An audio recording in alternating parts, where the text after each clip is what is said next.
Buenos días, mi nombre es Yolanda Torres y os voy a hablar de terremotos. ¿Habéis sentido algún terremoto alguna vez? Sí, en Chile, ¿verdad? Bueno, pues si alguien no, yo que he sentido algunos y alguno grandecito, os puedo contar que la sensación es muy angustiosa. Cuando llega la sacudida fuerte y eres consciente de que es un terremoto, no te mantienes de pie, no llegas a la puerta. Lo único que puedes hacer es agacharte y esperar. ¿De acuerdo? De hecho, los terremotos son uno de los fenómenos más destructivos que ocurren en el planeta. Para muestra, un botón. El terremoto de Haití. Este fue el que a mí me motivó para iniciarme en esta línea de investigación en ingeniería sísmica. Esa foto la tomé casi un año después de que ocurriera el terremoto. Y no sé a vosotros, pero a mí más que un sismo me parece que lo que ha ocurrido es una guerra. La destrucción fue casi total en este terremoto. Las cifras del terremoto de Haití, 300.000 muertos, más de 1 millón de gente sin casa, lo sitúan como el terremoto más destructivo en su magnitud de toda la historia que tenemos registrada.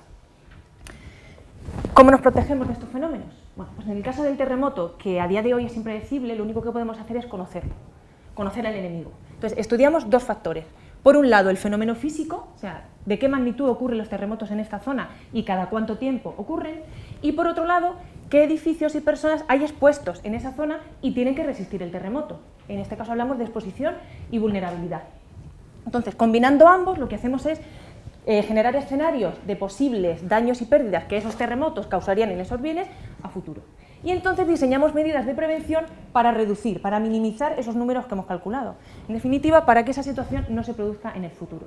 Y así es como nos protegemos de ellos. Son los estudios de riesgo sísmico. En estos estudios, como en todos, necesitamos datos. Mi tesis se centra en la parte del cálculo de exposición y vulnerabilidad. Entonces, yo necesito datos sobre edificios y personas, más o menos lo que conocemos como catastros y censos. Pues esta es la situación, esta es la distribución de los terremotos en el mundo. Los puntitos rojos son los terremotos. Paradójicamente, en el norte de América y en Europa, que es donde menos terremotos ocurren, es donde más datos tenemos. Ahora, en Centro y Sudamérica, que ocurren muchos terremotos, pues bueno, tenemos datos, algunos son accesibles, pero generalmente no son suficientes. Y entonces en Asia, que ocurren, como todos sabemos, terremotos también muy fuertes, es donde menos datos tenemos. ¿Qué pasa con los datos? A veces están generados, pero no podemos acceder a ellos. Y a veces no están, entonces hay que generarlos. Tradicionalmente eso se hace con una legión de ingenieros y arquitectos que van por toda la ciudad, casa por casa, levantando los datos. Esto es inviable, por tiempo y por dinero. Entonces, el reto de esta línea de investigación, que llevamos algo más de una década, y en concreto de mi tesis, es preguntarnos, ¿podemos generar bases de datos de exposición y vulnerabilidad de manera más rápida, que además se actualicen con cierta frecuencia cada 2 o 3 años y que encima sean muy baratitas? Pues a eso es a lo que nos dedicamos. Entonces, ¿cómo lo hacemos? Con teledetección. Concretamente yo lo que uso es LIDAR y imagen, bien aérea o bien de satélite, generalmente aérea, a la pequeña escala.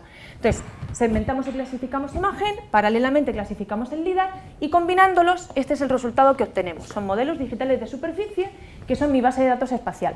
Todos los edificios con sus atributos. ¿Qué atributos? Pues los atributos que me interesan a mí, que me van a decir cuál es la vulnerabilidad de ese edificio, si va a resistir al terremoto o no. Hablamos de su área, los materiales de su tejado y el número de plantas o su altura. Y ya con eso, pues utilizamos clasificadores, nos funcionan muy bien Support Vector Machine, Random Forest y regresión logística y nos dice su vulnerabilidad. ¿Qué tal se nos da? Pues hombre, yo creo que bastante bien. Este es un estudio que hemos terminado en Lorca, en Murcia, hace un año, que lo estamos publicando ahora. En 3 zonas hemos actuado con diferentes tipos de edificios y ahí veis la precisión que obtenemos en la determinación de los atributos. El área la sobreestimamos con un 9% de error, que está muy bien, y en otros pues llegamos a índices de acierto por encima del 70 o del 80%, que en este campo está muy bien. Y eso me da ánimo para seguir con Haití.